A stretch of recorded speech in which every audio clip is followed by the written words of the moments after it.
Saudações, pessoal.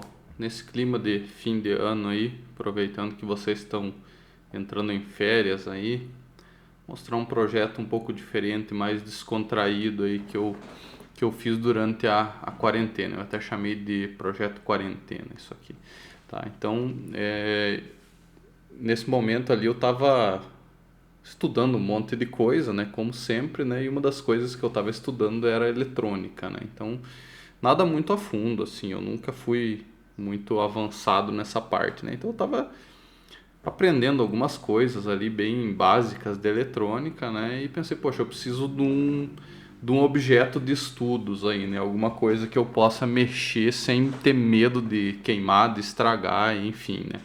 Então, eu tenho vários videogames aqui, né? Inclusive Xbox 360 bom que funciona, né? E aí eu encontrei na internet, aqui na cidade mesmo, um rapaz vendendo um videogame cheio de problemas, né? Então ele falou que funcionava e tal, só que tinha queimado a fonte, mas não sei o que e tal, tinha uma série de defeitos ali, né? E eu fui lá dar uma olhada e acabei negociando com ele por R$ 70 o videogame, né? Então, para ver se aproveitava alguma coisa, né? Confiei na palavra dele que estava funcionando antes de queimar, né? Então, já tem um spoiler do que eu fiz ali com ele, né? Mas enfim, o videogame estava todo destruído, estava detonadíssimo, né? Então eu desmontei ele e vi que estava sujo, ele não tinha nenhum parafuso, para vocês terem uma ideia, né? Ele estava bem detonadão, né? Então a carcaça dele não se aproveitava nada, né? O leitor de DVD dele estava destruído também, né? Não tinha nem condições de recuperar, né? Então, o que eu fiz com esse videogame, né? A primeira coisa, né? Eu tinha que achar uma forma de ligar ele, né? Porque ele estava sem a fonte e a fonte do meu outro videogame, o outro Xbox era um Super Slim. Esse aqui é um Fat dos primeiros, né? Que surgiu. Coincidentemente, esse videogame aqui em específico, ele é exatamente igual um Xbox que eu comprei nos meus tempos de faculdade, né? Então eu tive um exatamente igual esse, aí vendi, depois comprei o Super Slim e esse cara aqui tinha o conector da fonte era diferente, né? Não tinha como ligar um com a fonte do outro, né? Então, pesquisando um pouco, eu descobri que as voltagens dele eram parecidas com as das fontes de PC, né? Fonte ATX. Então tinha as linhas de 12 volts ali bem equivalentes, né? Inclusive as fontes dos PCs normalmente elas são mais potentes do que o Xbox precisa, né? Então eu fiz uma gambiarra ali com um cabo Molex ali para testar esse videogame e consegui ligar ele, né? Então ele deu sinal de vida pela primeira vez, né? A fonte dele, curiosamente, ela tem um monte de outras funcionalidades ali, né? Só que a gente não precisa de todas elas, né? São circuitos elétricos ali da própria fonte do Xbox 360, né? Então eu tirei até algumas fotos ali para lembrar depois, porque eu joguei fora essa carcaça. Então, para lembrar das voltagens ali, né, o standby dele e tudo mais, né. Então, dado que eu descobri que funcionava o videogame, eu parti para buscar uma fonte que fosse compatível, né. Então, eu encontrei uma bem interessante, que era uma fonte de um PC Dell, daquelas fininhas, sabe? É uma fonte bem menor do que essas ATX convencionais. Estava detonadíssima também, ela funcionava, mas estava muito suja, muito suja. Eu fiz toda a limpeza dela, limpei o cooler e tudo mais, né? E a fonte ficou utilizável, né? Então esse carinha aqui, né? Estando ela em definitivo para esse projeto, né? Eu fiz uma gambiarra, uma segunda gambiarra aqui com um conector de som automotivo, soldei direto na placa-mãe, né, para não aproveitar esse conector esquisito da Microsoft aqui. Soldei e fiz o meu próprio conector ali para ligar a fonte, né? Então eu já tinha desmontado inteiro ele, né? Tem uma curiosidade sobre usar fonte de PC para ligar videogame, no caso do Xbox, o sinal de standby dele é o invertido do que se usa nos PCs. Então o sinal de standby é aquele que mantém a tua fonte desligada, mesmo com o PC na tomada, né? Então se está com o teu PC na tomada e ele está desligado, ele desliga tudo, né? Quando você aperta o botão para ligar o PC, ele recebe o sinal pela linha de standby e liga a fonte para fazer o teu PC funcionar. Então o sinal de standby do Xbox ele é ao contrário, se eu não me engano no PC é alto e aqui é baixo, né? Então existe um circuito que eu encontrei na internet bem simples que você faz no próprio fio mesmo ali, com resistores e um transistor para inverter esse sinal de standby. Aí o videogame funcionou perfeitamente, inclusive testei com um controle do outro videogame ali. Ele liga até pelo controle sem fio e tal, como se fosse um videogame normal, né? Então ele resolveu muito bem esse problema aí, né?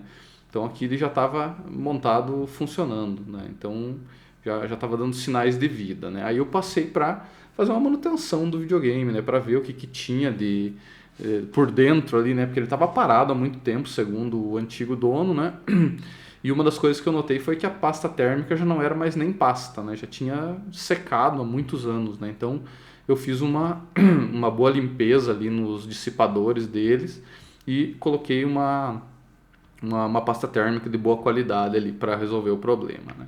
Então aqui ele já estava ligando, estava funcionando e tal, tinha seus defeitos, né? Claro, né? Um videogame destruído praticamente, né? Mas eu pensei, poxa, eu não vou restaurar ele na íntegra, né? Comprar uma carcaça nova, enfim, não vale a pena, né? Então eu optei por fazer algumas modificações nele para ver, né? Então o que eu não fiz no meu videogame original lá que está tudo funcionando, eu pensei, vou fazer nesse, né? Aqui eu não tenho nada a perder, né? Então, uma das coisas que me chamou a atenção foi fazer um processo de desbloqueio que se chama RGH, Reset Glitch, que você consegue instalar sistemas paralelos aqui dentro, né? Então, você consegue fazer um monte de coisa, tipo servidor FTP e tal. Inclusive, eu estou usando ele para isso, né? Você consegue fazer um monte de coisa, instalar programas assim que foram desenvolvidos por outros usuários, né? E não pela Microsoft, né? Então, são os famosos homebrews, né? Então, esse é um processo bem interessante. Ele é bem complexo, cheio de etapas também. Você precisa ler a memória original dele, a NAND do teu videogame, copiar o sistema bruto, o firmware inteiro dele, copiar para o teu PC, aí fazer um processo para extrair a chave da tua CPU, porque cada videogame tem uma chave diferente, o hardware é criptografado. Então, se eu pegar um firmware de um videogame e injetar no outro, não funciona, por mais que eles sejam exatamente iguais. Então, todo hardware ele tem esses chips criptografados, né? Então, olha só que interessante, você solda numa dessas headers de diagnóstico um terminalzinho que te permite conectar uma placa que faz leitura da NAND. E, na verdade, essa placa ela faz um monte de coisas, né? Ela serve para várias coisas, mas uma das coisas que ela faz é ler pino a pino, byte a byte, na verdade, toda a NAND do teu videogame, né? Então a minha aqui era de 512 megas, levou uma eternidade, né? Foram literalmente horas, porque você tem que ler ela várias vezes para garantir que não vai ter defeito, né? Porque se um byte furar aqui no meio, você pode corromper o sistema inteiro, né? Então você tem que ler ela várias vezes e fazer um teste para garantir que todas são iguais, né? Aí sim quer dizer que você leu sem falha nenhuma, né? Então, feita a leitura, a gente consegue gravar um chipzinho que ataca a CPU. Então, antes do videogame ligar, você apertou o botão lá para ele ligar, esse chip já entra em ação e ele começa a atacar a tua CPU até encontrar uma determinada falha, né? Então, eles chamam de glitch esse processo. Ele fica atacando a CPU. Se ele detecta que passou de um determinado ponto e não encontrou a falha, ele reseta a CPU de volta. Então, o videogame começa do zero. E ele fica nesse processo, resetando até encontrar a falha. Uma vez que ele encontra a falha, aí ele segue com o boot, né? Então é um processo bem interessante. E esse chip é soldado direto na placa-mãe do videogame. E olha só que interessante, ele te permite carregar um shell. É um shell bem parecido com o Linux, na verdade, né? Só que já tem algumas funções pré-definidas ali dentro para você utilizar, né? Então, literalmente, você faz o que você quiser com o hardware depois desse processo aqui, né? Você instala outros softwares ali e faz o que você quiser, né? Claro, compatíveis com a arquitetura do Xbox 360, né? Que não é um x86 igual os videogames novos, aí o Xbox One para frente, né? PlayStation 4 e tal, são CPUs muito parecidas com as do PC. Esse aqui não, esse aqui era uma arquitetura bem diferente. Aí você extrai a chave da tua CPU, você está com ele na mão. Aí você consegue modificar aquele firmware que você leu no começo e gravar outra coisa por cima, né? Então, usando a chave da CPU, o videogame vai entender que é uma coisa original, digamos assim, né? Então ele vai permitir a execução ali dentro, tá? E tem a instalação desse chip é bem chatinha. Tem uns pontos de solda aqui que foi um verdadeiro desafio. E esse era um dos objetivos meus ali, né? Melhorar as minhas habilidades de solda, né? Então tem pontos de solda aqui que são minúsculos, minúsculos, que se você deixar escapar soldar um componente no outro ali, você pode queimar o videogame, né? Então tem potencial para fazer bastante estrago, né? Mas foi bem interessante, foi um aprendizado legal. Tive até que comprar outro ferro de solda, porque o meu tinha a ponta muito grossa e não dava certo, mas foi bem interessante, foi um aprendizado bem legal. Aqui já o outro sistema rodando, já conseguindo ler parâmetros, tipo temperatura de CPU, GPU, coisas que no videogame original você não consegue, né? Que mais que temos aqui? Aqui ele rodando em cima da bancada, fazendo alguns testes ali, né? E aqui eu já comecei a pensar em como montar esse videogame de volta, né? Então, como eu falei para vocês, a carcaça eu joguei fora, né? A carcaça dele não prestou para nada. Aí a ideia que eu tive, eu desenhei no Inkscape, projetei uma case nova para ser cortada a laser. Aí levei numa empresa especializada, eles cortaram para mim ali, né? Eu desenhei todas as peças que eu precisaria e mandei eles cortar a laser, né? Então ficou bem legal, né? Aí eu pintei a carcaça original dele e tal, né? Porque eu pretendia fazer tudo preto, né? Então para combinar ali a base eu pintei tudo de preto, pintei a fonte também. Outra curiosidade, né? Então esse é o Xbox mais modificado da história.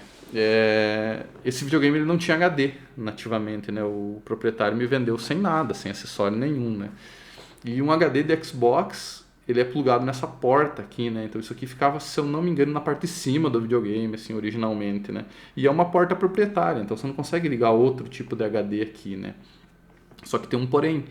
Essa porta, na verdade, a Microsoft fez uma máscara para uma porta SATA. Então ela é uma porta SATA, ele se comunica no padrão SATA com a placa-mãe aqui, com o CPU, né? Então não estava muito difícil de modificar ele novamente, né? Então eu mapeei os pinos aqui, consegui encontrar o pinout dessa porta e descobri que a header de baixo aqui são os conectores de alimentação do SATA, e isso eu não preciso porque eu estou usando uma fonte de PC lá em cima, então ele já tem esses conectores.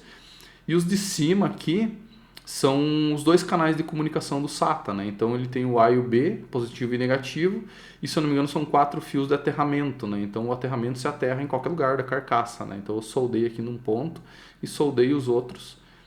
Opa, tô voltando. Olha só, então um cabo SATA normal soldado direto na placa-mãe, né? Então eu não preciso mais daquela porta proprietária agora, né?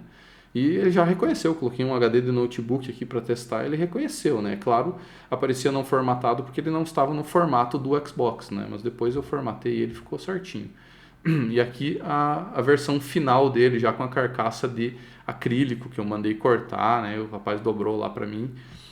Fiz essas peças todas no verde do Xbox e tal, né? Esse botão aqui, por incrível que pareça, é o botão de liga do videogame, né? Então eu fiz o recorte e tal, e deu bem certinho com deixa eu voltar aqui. Com este botão aqui, né? Que é o botão de ligar o videogame, né? Então as pontas da estrela do Xbox aqui acendem os LEDs dos controles. Ficou bem interessante, né? Aqui a fonte pintada, né? Então assim, foi um projeto que eu fiz para me divertir, para brincadeira, para estudar, né? E deu certo, assim, consegui aprender bastante coisa em termos de voltagens, multímetros, solda, né? Aprimorei um pouco meus conhecimentos nisso e foi uma brincadeira bem legal. Essa parte de baixo aqui, a título de curiosidade, isso aqui é uma tábua de MDF. Eu parafusei a placa-mãe numa tábua aqui, mas aí coloquei os acabamentos aqui, disfarçou bem. Beleza, pessoal? Então, um videozinho bem descontraído aí só para contar essa história para vocês. Um abraço.